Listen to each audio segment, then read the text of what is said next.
Vía Confort tiene una gran noticia para vos. Hasta 20% de descuento con tarjetas de crédito del Banco República y si además pagas en 12 cuotas, la primera es gratis. Mirá, por ejemplo, esta cocina, 4 hornallas a supergas por solo $71. Y de regalo además te va un pack de artículos de limpieza. Llama ahora a Vía Confort. 2507-3883. Bueno, muy bien, retomamos el tema. Escuchábamos en el bloque anterior al comisionado parlamentario del sistema carcelario, Juan Miguel Petit. Nos está acompañando ahora en estudios el abogado Juan Raúl Williman. Un placer que nos acompañe. Es asesor legal de ASFAVIDE, que es la Asociación de Familiares y Víctimas de la Delincuencia, de abogado también de OFUCIPE, Penitenciarios Civiles, que después me gustaría que especificara bien qué es un penitenciario civil, y del sindicato policial SUPU. Bienvenido. Muchas gracias. ¿Qué es un penitenciario civil? Un gusto estar acá. Sí, está bueno hacer la primera explicación. Son dos sindicatos distintos porque dentro del INR funcionan, conviven, en realidad dos funcionarios distintos. El funcionario policial sometido a la ley orgánica policial y funcionarios civiles penitenciarios cuyo rol no tiene justamente que ver con el que hace la policía, sino que cuyo rol está más vinculado justamente a la reinserción, a la rehabilitación y al trabajo con las personas privadas de libertad. Los famosos vestidos de azul que en algún momento, hace algunos años se hacía referencia a ellos, incluso hasta como los pitufos, no sé si... Sí, en un término un poco peyorativo. Exacto, creo que hacen una tarea muy importante y creo que es importante diferenciarlos, porque en realidad el policía está sometido, como decía, a la ley orgánica policial y hace su trabajo que tiene mucho más vinculado con la seguridad, y el funcionario civil penitenciario hace un trabajo mucho más vinculado con la rehabilitación. Va más por la contención humana. Claro, bien. Efectivamente tienen que coexistir. ¿Hay varios de esos penitenciarios civiles hoy por hoy trabajando? Sí, claro. ¿Sí? La Organización de Funcionarios Civiles Penitenciarios como organización gremial existe hace tiempo, yo soy abogado de ellos hace mucho tiempo. Lo que pasa es que tal vez se conozca poco su rol y la mayoría de la gente piensa que dentro de la cárcel los que trabajan son básicamente policías. En realidad, repito, coexisten policías y funcionarios civiles penitenciarios, con tareas diversas pero muy complementarias que tienen que estar lo más mancomunado posible. Lo que es seguro que tanto el Sindicato Único de Policías del Uruguay como la Organización de Funcionarios Civiles Penitenciarios reclaman hace muchos años una enorme carencia de personal. Ese reclamo yo lo escucho desde hace muchos años. Para el sistema carcelario. Para el sistema carcelario. Es un reclamo, es un reclamo que conozco hace mucho tiempo porque también hace muchos años soy abogado de los funcionarios del INAU, ahora INISA, y siempre reclamaron la necesidad de personal para esa tarea necesaria de personas privadas de libertad. Y ese reclamo se repite y es un reclamo común tanto del Sindicato Único de Policías como de la Organización de Funcionarios Civiles Penitenciarios. El Sindicato Policial, el Sindicato Único de Policías, llega a estimar, en algunas reuniones que yo he tenido, que tal vez le está faltando 1.500 personas para poder cumplir. Los funcionarios civiles penitenciarios, sus estimaciones son similares en el hecho de que necesitan gente. Y cuando hablan de los turnos de la noche, los reclamos ya son mucho más complejos y las condiciones, tanto de recursos humanos como materiales, se mantienen en el tiempo. Este es un reclamo que escucho de ambas organizaciones que me toca asesorar hace tiempo. Bien. Permítanme ir al panel, volver un poco al puntapié inicial del debate de hoy, que eran esas imágenes de la requisa. Rodríguez Pupó. Tanto Petit como Williman dieron una imagen elegantemente edulcorada de una situación que se nota a todas luces, que es grave. Yo creo que las imágenes hablan por sí mismos. Y no me extraña lo que dice el invitado respecto de la falta de tanto personal, porque eso explica el descontrol. O sea, 1.500 cortes de armas, 70 celulares implica...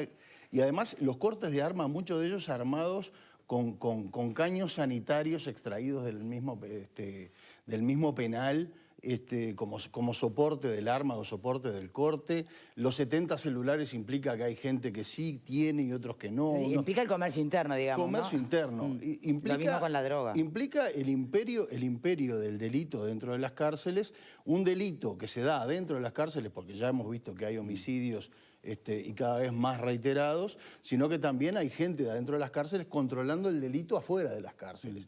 Entonces digo, bueno, esto que pasó, que es algo más que simbólico, nuevamente es otro éxito de la administración Larrañaga, otros primeros éxitos de la administración Larrañaga de estos primeros tiempos.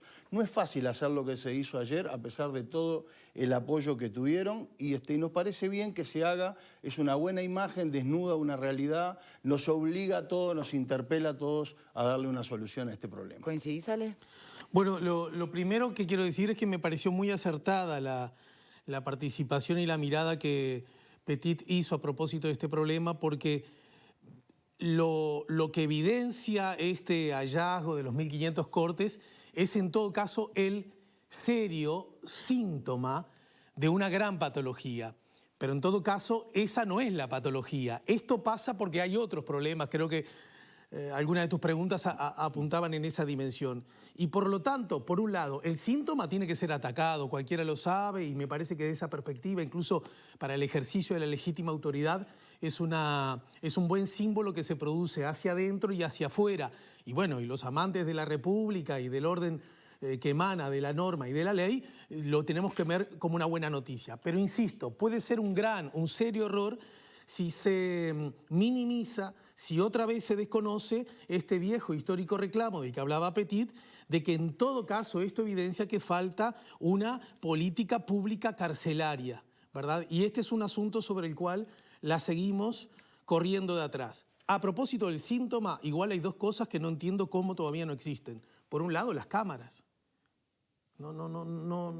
No logro entender cómo en un sistema penitenciario, cómo en una cárcel no hay cámaras. Es decir, cualquiera de nosotros tiene cámaras en las casas, en las esquinas, en el ámbito público, privado, el comercial, el empresarial. No logro entender cómo no hay cámaras en las cárceles. ¿Quién frena esa decisión? Y la otra que no logro entender todavía es cómo aún no se tiene escáneres en las cárceles. A ver. Sí, con una precisión a lo que decía Alejandro, que creo que está bueno decirlo. El problema está que cámaras existen, al menos en el penal de Libertad están. Se adquirieron hace en el torno de 6 años, pero se compraron a China y no se adquirió el sistema para controlarlas. Es decir, hay un gasto innecesario porque no se trajo a quien mantenía las cámaras y no se trajo el software para el mantenimiento correspondiente. Es decir, como también bien dice Alejandro, no ha existido una política de extender esa mirada y de ese gasto ineficiente, porque el problema de las cárceles es que hay que abordarlo. Política carcelaria hay. ¿Se requiere mayor política carcelaria? Por supuesto. No hay política de rehabilitación. La rehabilitación es la que falla. ¿Por qué? Porque hoy en la cárcel, si vemos los 1.500 cortes carcelarios que son lanzas, o sea, nos tenemos que remontar a la época de los indios, donde allí dentro de la cárcel velan y luchan por su propia vida. Es la ley del más fuerte, porque esa gente que está allí y que cada uno tiene un corte, están luchando, algunos para salvar la vida y otros para agredir la vida del otro. Esa violencia se transmite al afuera y genera la reincidencia, los índices de reincidencia, los índices de reiteración del delito. La violencia que vemos afuera es la misma que está ahí adentro. Veíamos hace tiempo atrás, circulaba por WhatsApp a los lanzazos limpios en algunos barrios de Montevideo fuera de las cárceles. Es decir, replicando lo que adentro de la cárcel ocurre en la vía pública. Eso marca la necesidad de que todos debemos interpelarnos de atender esas realidades. Y por otro lado están aquellos que realmente quieren rehabilitarse y no pueden, claro, porque no los me dejan... gustaría no perder de vista eso, ¿no? porque que no hay los muchas dejan... fotos del sistema Exacto. carcelario. Estamos viendo la peor, ¿no? Pero no los dejan los propios presos, no dejan rehabilitarse al que realmente quiere. Y el sistema mismo no tiene plazas suficientes laborales para otorgarle a todos aquellos que realmente quieren salir adelante. Bien, Virginia. Coincido con todo lo que se está planteando y también con mucho de lo que planteaba Petit. Entiendo que puede faltar todavía mucho de política para la rehabilitación. Creo que eso necesita mucho trabajo, nos interpela, como dicen, necesita tiempo y necesita recursos también para poder acompañar eso.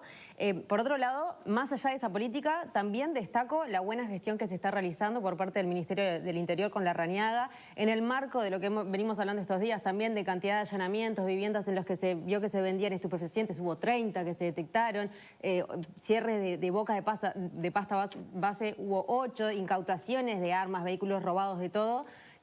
O sea, realmente me parece que se está respondiendo a esta realidad desde el ámbito y desde la competencia que tiene el Ministerio del Interior. Sí. Y eso me parece que es muy importante porque significa estar poniendo el foco en donde hay que ponerlo, que es la seguridad de todos, pero también atender el problema que está pasando también en las cárceles. Bueno, porque ahí voy, porque por un lado, una de las patas de la mesa, que es efectivamente terminar con el delito, el aspecto punitivo que corresponde, ¿no? Marcar la autoridad, fantástico. Pero después, ¿qué haces con las otras patas? Y la rehabilitación, la potencialidad de rehabilitarse en el sistema es clave ahí. Claro, pero es que con estas condiciones, si no hay controles o fallan los controles y se llega a esta realidad que hay todos estos elementos dentro de las cárceles, es imposible que haya un terreno para rehabilitación. Porque esto además marca dos cosas, ¿no? Dos riesgos. Uno, que, por ejemplo, se encontró un uniforme de un operador penitenciario, ¿no? Que eso lo que muestra es, bueno, un riesgo de fuga se estaba planteando. Y por otro lado, los elementos de violencia, la cantidad de cortes, el escabio, como le llaman, los celulares que además generan que la violencia no solamente sea dentro de los centros penitenciarios, sino también hacia afuera. Entonces, me parece que me parece buena esta gestión que se hizo, esta requisa inédita, como se le plantea, porque empieza a responder a esta realidad que empieza respondiéndose desde adentro de las cárceles. Mientras no termine ahí, ¿no? Es decir, mientras además de la requisa vengan otros planes de acción. Y ahí, de verdad, algo que decía Juan Miguel Petit, y es, sí, obviamente es fundamental la voluntad política, pero detrás de la voluntad política tiene que estar la voluntad ciudadana. Sí. Por aquello de que hay cosas que no suman votos, ¿vieron? Y entonces, salirnos de esa lógica tan ingrata que tiene la política, ¿no? De solo utilizar ciertos eslóganes para campaña, pero después no arriesgarse a tomar decisiones poco populares. Porque y ahí es para nosotros, ¿no? La voluntad de la ciudadanía, en lo que tiene que ver con la mirada hacia adentro del sistema carcelario, ¿tiene consenso? No. Es la teoría de la frazada corta, además, porque si vos le das recursos... Educación o sistema carcelario. Claro, exactamente. Si no, le diste recursos acá, es tomar una decisión y tomar una opción. Entonces, hay una parte de la ciudadanía que va a decir, bueno, pero le estás dando recursos a quienes delinquieron. Entonces, es muy difícil vender esa idea en la ciudadanía de que realmente no solo hay que hacerlo para no tener cárceles africanas en un país latinoamericano que nos creemos progresista y que nos creemos ya casi o del primer mundo, sino que lo difícil es convencer a la gente de que eso es una buena decisión, no solo por el aspecto humanista, sino porque también nos conviene. La gente no quiere ver víctimas en el sistema carcelario, quiere visualizar a los victimarios. Aún desde esa perspectiva, no cabría ¿no? Aún siendo conscientes de que sí, que no hay santos ahí adentro. Lo dijo meridianamente claro, creo que cada vez que lo llamamos dice, ¿no? Aprovecha la oportunidad para decirlo. Lo que ocurre en la cárcel luego se traslada a la sociedad y se traslada seguramente agravado. Lo que pasa que tampoco nos hagamos, digamos, imágenes equivocadas de lo que piensa el sistema político. Hay operadores, actores políticos, muchos que insisten en que el factor recuperación, rehabilitación, reeducación de los ciudadanos en las cárceles no es algo que es prioritario. Entonces hay en debate dos miradas distintas acerca de cuál es el rol que debe jugar el sistema carcelario. ¿Por qué no estás de acuerdo? Si bien pueden haber miradas distintas, el gobierno ha hecho acciones que yo creo que son muy sólidas, que es por el lado del MIDES, de ocupar o buscar plazas laborales relacionando a las familias, lo decía también Petit. Es decir, cómo las familias allegadas a la cárcel puedan encontrar que el que está preso trabaje y colabore con las familias que están afuera que también necesitan una fuente de empleo. Y relacionar ese vaso comunicador. Y eso son políticas carcelarias y políticas que el nuevo gobierno las está aplicando a través del MIDES y que está dentro de la agenda de gobierno. ¿Qué piensa Williman? Yo creo que hay un problema de comunicación. Si como se plantea hay una duda que no debería haberla del impacto y la importancia que tiene trabajar en las cárceles y trabajar en la reinserción y lo vinculado que está con la seguridad pública, entonces estamos comunicando mal.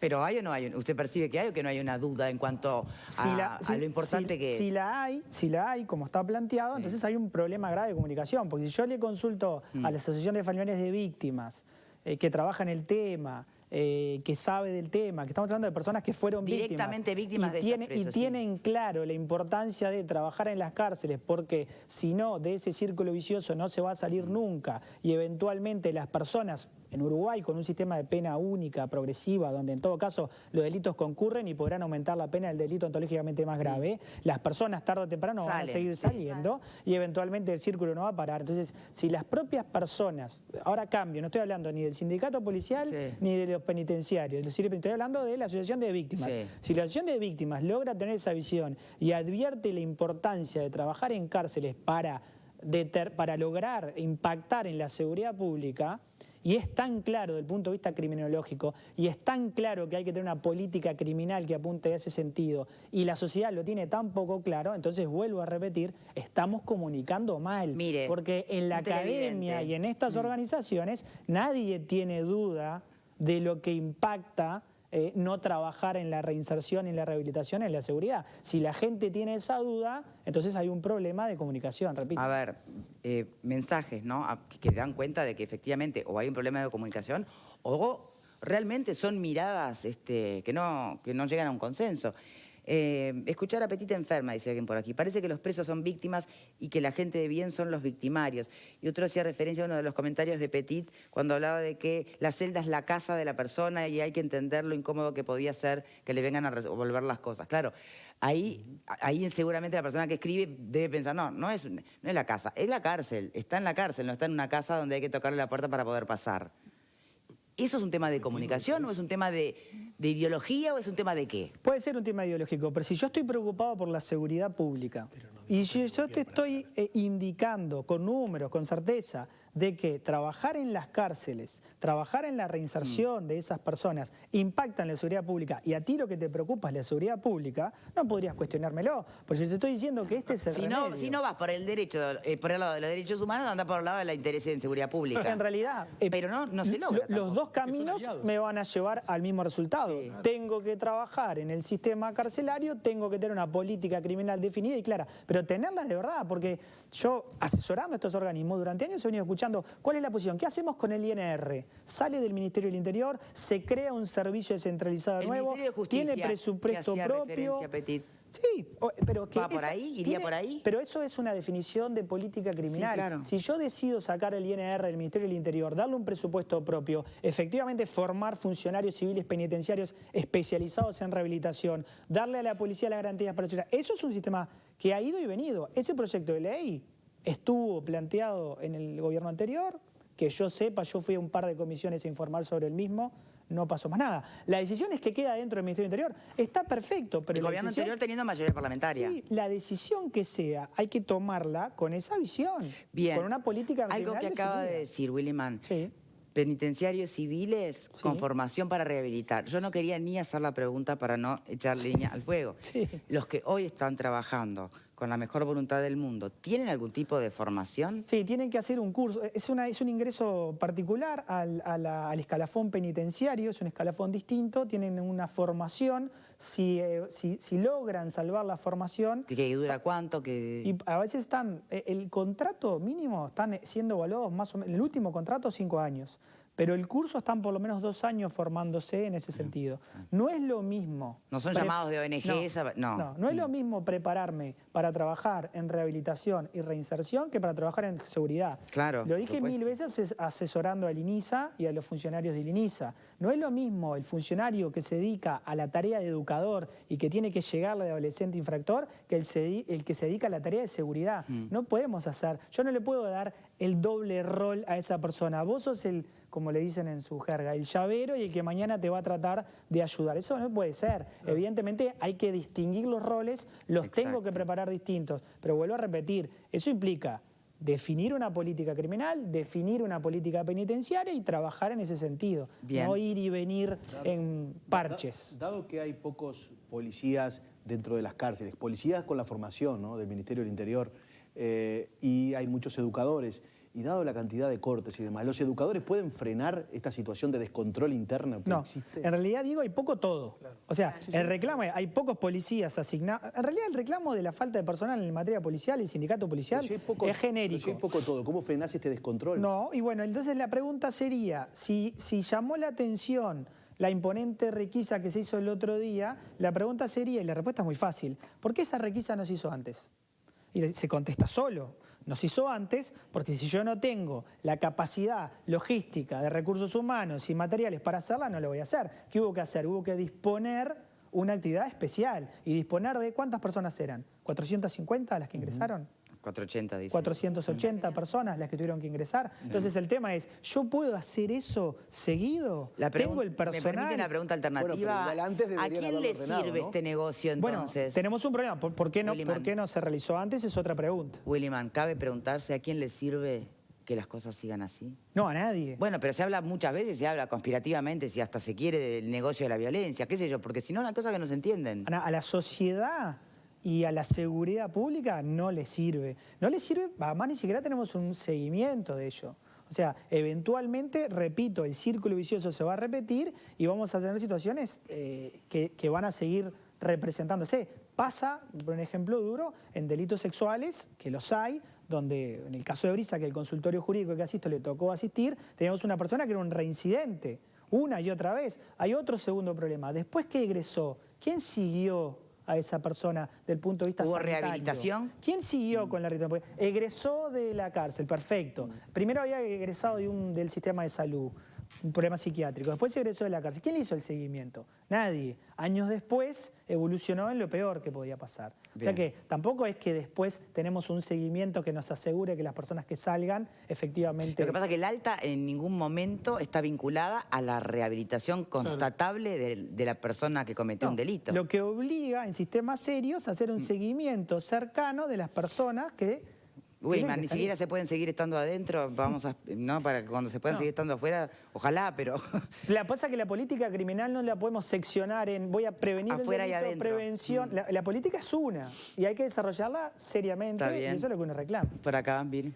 No, por un lado, que está muy claro con lo que él plantea, la falta de recursos, ¿no? Que bueno, que es algo que venimos hablando hace tiempo.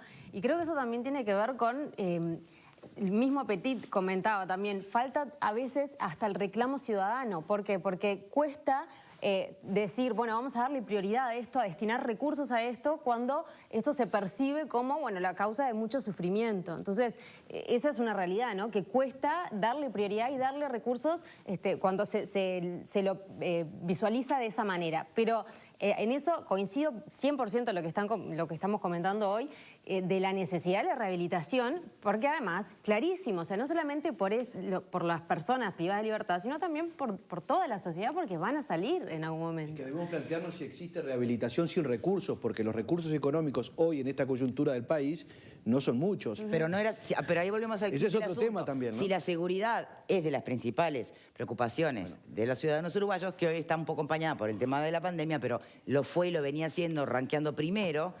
Si entendemos que presupuesto para sistema carcelario es presupuesto para seguridad, no habría debate, pero el tema es que no lo terminamos de entender. Es que lo que hay que entender también es todo el presupuesto del Estado. ¿Qué cantidad de plata tenemos suficiente? Primero hay que rehabilitar el funcionamiento laboral del país en general. O sea, trabajo para todos, bueno, educación hoy para es todos. mucho más grande el desafío. Entonces el problema del desafío es mucho más grande. Entonces yo creo que se puede hacer rehabilitación con los recursos que hoy tenemos. Lo que pasó fue que antes o no lo hicieron porque no fueron eficientes o no lo quisieron hacer directamente. Sí, pero yo creo que hay un tema de educación y de comunicación. Cualquier medida que se tome por parte del gobierno o cualquier planteo aleatorio que pueda venir del otro lado de parte de la oposición necesita un consenso, necesita un apoyo de la ciudadanía. Si no, no sale, directamente muere. Y la gente, si vos la rascás y le preguntás a la gente, o sea, en estas horas, por ejemplo, vuelve el Oreja Donato, vuelve un delincuente uruguayo que vuelve al país por extradición. Lo persigue la justicia por 7 asesinatos a sangre fría. Uno de ellos, el más renombrado, fue a un matrimonio veterano en Ciudad de la Costa. Fue un caso de sicariato, cobró $10.000 por eso. Lo agarraron en Uruguayana, vuelve al país. Si uno rasca y le pregunta a la gente si esa persona tiene alguna posibilidad de rehabilitación, la mayoría, el 98, 99% de los ciudadanos de este país le va a decir no tiene. O que directamente no les interesa. O que no les interesa. O no estoy dispuesto a poner un peso para por alguien de esta característica. Entonces yo puedo tener una visión humanista y decirle no, igual hay que hacer el esfuerzo. esfuerzo. de Pero parte aun del cuando Estado. no tengas la visión humanista, ¿no? Y cuando la verdad, lo que describiste, este tipo de delincuente, la verdad te genera muy poca empatía, ¿no? Sí. Es muy difícil. Pero también tenés estos otros que están privados de libertad. Mirá esta mamá. Buenas tardes, tengo a mi hijo en el módulo 11, donde van 5 muertes. Ya he pedido cambio de módulo, fui al INR, les comenté que a mi hijo le robaron todo adentro de la cárcel, metieron un corte de 7 puntos. También hay Sí. personas que tal vez entraron por una rapiña, por un hurto, y que son unos desgraciados y que están viviendo la peor pesadilla también ahí adentro, ¿no? No te estoy hablando de alguien que mató a alguien. Pero si Te estoy entraron hablando de otras situaciones que te llevan a estar en ese infierno. Si entraron por una rapiña, Victoria, anda a convencer al pueblo de que el Estado gaste dinero que se lo va a sacar, dinero que no se lo va a dar a otros sectores que también lo necesitan para la rehabilitación, para mejorar el sistema carcelario, para mejorar las condiciones de vida de la gente que está en prisión. No es fácil No estoy diciendo que vender lo sea, esa está idea. claro. No es fácil vender Pero está esa bueno idea. que cuando veamos al sistema también visualicemos que hay historias tan diferentes ahí adentro, ¿no? Por supuesto, pero- Y lo ideal sería que desde lo comunicacional, como plantea Williman, las autoridades adviertan y puedan contemplar la sensibilidad de todos los ciudadanos, los que solo miran la foto A y los que solo miran la foto B, lograr comunicaciones que no generen rispidez, ¿no? Pero es muy importante la clasificación de los presos, es decir, el que recién ingresa, como la mamá que escribe recién, del otro que ya no tiene nada que perder, ¿no? Ale.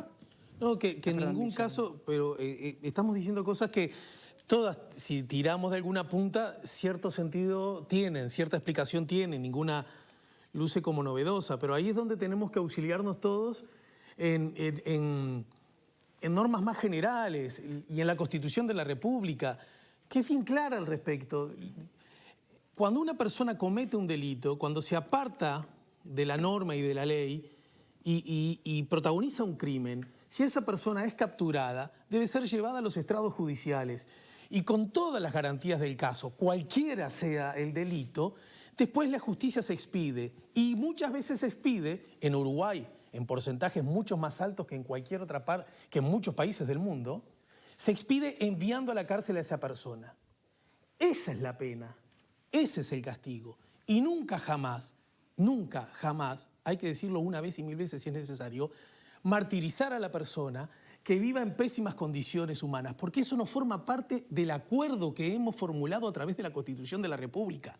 Si eso está ocurriendo, todos, por derecha, por izquierda, por centro, con más o menos miradas humanistas, con más o menos apegos a las religiones, al cristianismo o cualquiera, tenemos que evitarlo. Pero no es Eso no cuestión está del bien. Uruguay, eso pasa en el mundo. Entonces el desafío del sistema carcelario en muchos países. Bueno, es igual, sería un tenue, digamos, que pasa en muchos países, no sé si alcanza como Pero para que no es lo que quiero decir es que no es porque somos malísimos en este país y no, pero, es el desafío Victoria, que tienen muchísimas Victoria, sociedades, ¿no?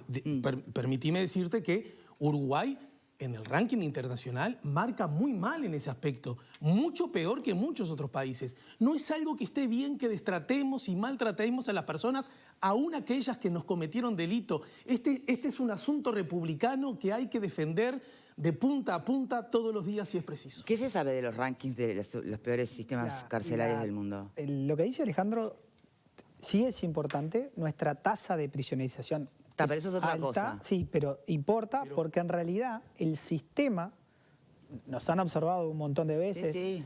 El propio sindicato de policías ha hecho denuncias internas en la propia Inspección General de Trabajo para que vean las condiciones de, por ejemplo, en la Unidad 4, las inspecciones han constatado más de 100 irregularidades, Sí. yo recuerdo específicamente eso, pero sí importa porque es el sistema el que se satura, y el sistema se satura en parte porque la tasa de prisionerización indica que nuestro sistema penal responde casi exclusivamente con la privación de libertad como única pena. Y eso no es un tema menor. Y está bien que así sea cuando así corresponda. Pero no tiene nada que ver con el nivel de violencia general sí, y el índice de homicidios. porque cuando nosotros saturamos el caprichoso, sistema, digamos. y no lo digo porque hoy esté saturado, lo digo porque eventualmente aumentada las penas o eliminada, por ejemplo, la suspensión condicional del proceso o cualquier otra medida alternativa, o los acuerdos reparatorios tan importantes hacer para más las cárceles víctimas. lo planteaba Petit. Ahí se solucionaría solo una parte del problema, Sí, pero hay sería que una hacer solución. más cárceles, más chicas, de otra manera, porque si el sistema se satura, no podemos sostener viablemente condiciones para dar cumplimiento a los convenios internacionales que nosotros mismos suscribimos. Estamos hablando de lugares adecuados, recreación, deporte, reinserción. Por supuesto que eso no es ni un hotel ni un spa, pero para que haya rehabilitación no se pueden dar esas condiciones. Entonces, en realidad ahí también hay un tema de política criminal, que es cómo responde el sistema frente a determinados delitos y frente a determinadas situaciones. Lo que decía Diego de la clasificación de las personas de privada de libertad está en las reglas de Mandela claramente. Yo no puedo poner una persona condenada con una que está meramente formalizada, con alguien que es primario, ni siquiera podría poner a alguien que está entre los 18 y los 23 años con alguien que tiene otra edad. Ese plan estuvo, ¿no? De la clasificación era el INR, justamente, ¿no? Demasiado eficiente a la hora de llevar a la ejecución. Es que no hay dónde ponerlos después clasificados, ese es el tema. Los privados de libertad que están sujetos simplemente cumpliendo medida cautelar, muchas veces van todos al mismo lugar. Correcto. Todos. Sin clasificación. Sin En cuanto a eso de la alguna. clasificación, que el otro día justamente escuchábamos acá en piso a un psicólogo forense, Álvarez, ¿no? Que hablaba de una clasificación de las personas que cometen delitos y él decía que, por ejemplo, hay psicópatas y tiene que ver también con lo que mencionaba Pupo de cómo se percibe por parte de la sociedad en general a las personas que cometen delitos, ¿no? Entonces, si pueden rehabilitarse o no y entonces si poner recursos y darle prioridad a la rehabilitación o no, en definitiva. Él lo que mencionaba es que por un lado están los psicópatas, que él decía, bueno, hasta el día de hoy no hemos tenido evidencia, digamos, de un psicópata que se recupere, y por otro lado los sociópatas, ¿no? Que esos sí podrían rehabilitarse. Lo que pasa es que entonces ahí vamos de nuevo a las condiciones de las cárceles y la necesidad de que esas condiciones permitan esa rehabilitación. Y de la mano de eso, que bueno, la pena que existe para las personas que están privadas de libertad, justamente debe ser la privación de libertad, por más o menos tiempo, dependiendo del delito que se cometa, la gravedad del delito. Pero no debería ser vivir en determinadas condiciones durante ese tiempo, porque si no, vamos a lo que se ha hablado tantas veces de que la cárcel es la escuela del delito, al final.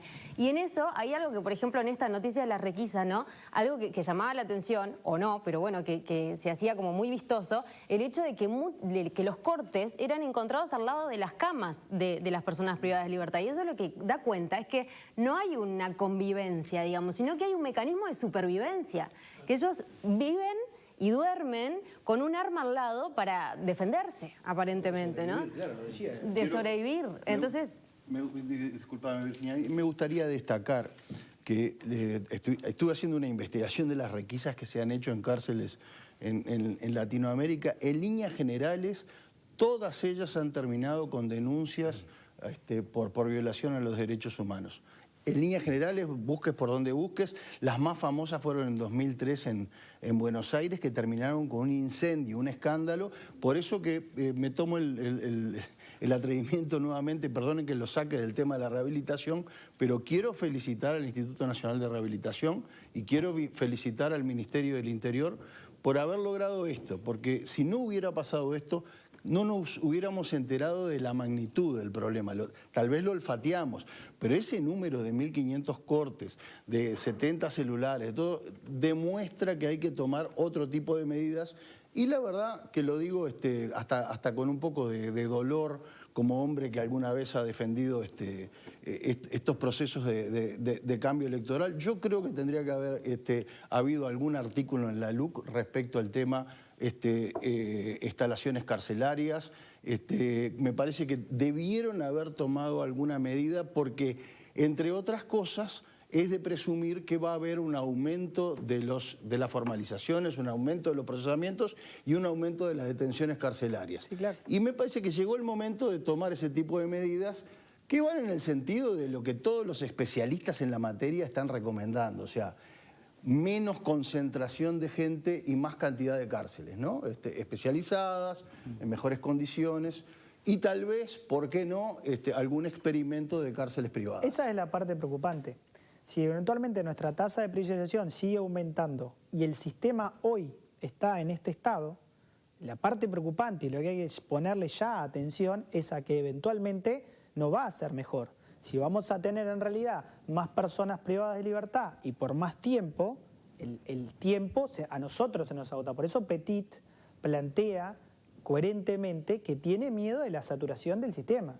De lo que está pensando es cómo hace para que el sistema eventualmente se sature. Y yo cuando hablo de alternativas a las penas, cuando hablo de acuerdos reparatorios, de poner a la víctima en el lugar donde tiene que estar, de poner a la justicia restaurativa en un lugar, lo hablo porque hemos tenido experiencias positivas. Si yo hoy miro la tasa de menores infractores que hay en el INISA, que no llega a 300 y que en algún momento estuvo en 800, 100.000, alguna respuesta tiene que haber, porque yo tenía hasta hace unos años 1000 y pico, que era una especie de puerta giratoria, y hoy trabajamos en el INISA con 270 adolescentes infractores. Entonces, algo pasó. ¿Qué pasa? ¿Sirve el régimen de semilibertad? ¿Sirve ese régimen de tratar de que se inserte la sociedad? ¿El régimen de trabajo, de estudio, de redención de pena? O sea, no podemos tener solo una mirada, porque no lo vamos a solucionar más. Hay algo que a veces se dice por allí, bueno, pero a ver, si a vos te matan a alguien, que no vaya a la cárcel el victimario porque el sistema está saturado, es inadmisible como respuesta. Pero no se refiere a asesinos. Claro. Cuando se plantea la alternativa a la privación de libertad, se refiere a otro tipo de delitos con penas que supuestamente serían incluso menores, ¿no? Pero digo, la lógica esa yo entiendo que enseguida se despierte acá adentro, sobre todo a que le han matado o dañado severamente a un familiar, ¿no? Victoria, lo Tenemos que aclaro, cerrar, reflexión final. no estamos hablando justamente de los delitos más aberrantes. Si yo me enfrento frente a un homicidio muy especialmente agravado, que tiene una pena que va de los 15 a los 30 años, nadie va a suponer que esa persona tiene otra opción que no sea la privación de libertad. Saturado más, saturado menos, Saturado a privación más, de saturado libertad. menos, y tal vez irrecuperable en muchos casos, o recuperable con un trabajo arduo. Estamos hablando de que en realidad hay un montón de delitos contra la propiedad. Hay que ver cómo está tipificada la rapiña. Habría que clasificar, no es lo mismo las rapiñas que las rapiñitas. Hay un montón, lo digo porque amenazarte, solo eso puede llevar a determinar que yo tipifique una rapiña y no un hurto. Y eso determina que tal vez una persona que es primaria vaya determine que sea privada de libertad. Amenazarte con armas. O no. Yo podría ponerme la mano en el bolsillo y simular tener un arma y te van a tipificar rapiña, Victoria. Y no tengo nada, así como estoy yo, con un gesto. Entonces habría que ver, porque el problema de saturar el sistema de esta manera y de no buscar soluciones alternativas es también lo que lleva a esto. Bien. Y yo no es que hablo general, soy reiterativo, repito, con la justicia restaurativa, con el rol de la víctima, con los acuerdos reparatorios, pero hay que pararse desde el lugar también de la víctima, porque el conflicto penal le pertenece a la víctima. El Estado se lo expropió y se lo expropió originariamente con un buen criterio, si no, esto iba a ser unos contra otros. Pero hemos evolucionado y la víctima tiene un rol fundamental ahí y puede ser determinante para soluciones alternativas. También es cierto que quienes integran a Asfavide no representan el dolor de todas las víctimas del Uruguay ante la delincuencia, Por ¿no? supuesto que no, y por supuesto que son personas muy especiales Sí. que han tenido esa capacidad de Tal vez una grandeza reciclarse. superior que otras, ¿no? No cabe duda. Yo no sé dónde me ubicaría yo si me pasara Y yo una tampoco, desgracia de esas. porque una cosa es verlo de afuera y asesorarlo y Exacto. otra cosa es pasarlo. Sí. por Pero eso lo que necesitamos la ley. pero Pregunta somos última, nosotros. tenemos que cerrar. A ver, Sí, capaz que es de sí, breve respuesta. en relación a la escasez de recursos de la que hablamos, Sí. ¿habría policías suficientes para nuevas cárceles? ¿Cómo estamos en eso de recursos? Porque eso no es solamente lo económico, sino también la intención de formarse como policía. Policía preparado. Claro, preparado, pero además gente que quiera hacerlo. Recursos humanos. no. Bien. No, se necesita presupuesto y recursos humanos Bien. para llenar esos sea, lugares. incentivar también a la gente a formarse si vamos como al policía, tema, incluso. los dos organismos los reclaman. El Sindicato Único de Policías y la Organización de Funcionarios Civiles Penitenciarios. Los dos reclaman personal. Hay Bien. turnos de la noche que yo recibo los reclamos y realmente están en situaciones complejas. O sea, los que corren riesgo son las personas privadas de libertad, pero también los trabajadores que están en esos lugares. Eso es lo que me plantean a mí, por lo menos. Si tuviéramos más tiempo, por supuesto, le planteamos una ida a la noche, ¿no? Pero tenemos que ir cerrando por aquí. Abogado Williman, muchísimas gracias No, un por gusto habernos estar con acompañado en este segmento del programa. Pausa y ya venimos con otros temas.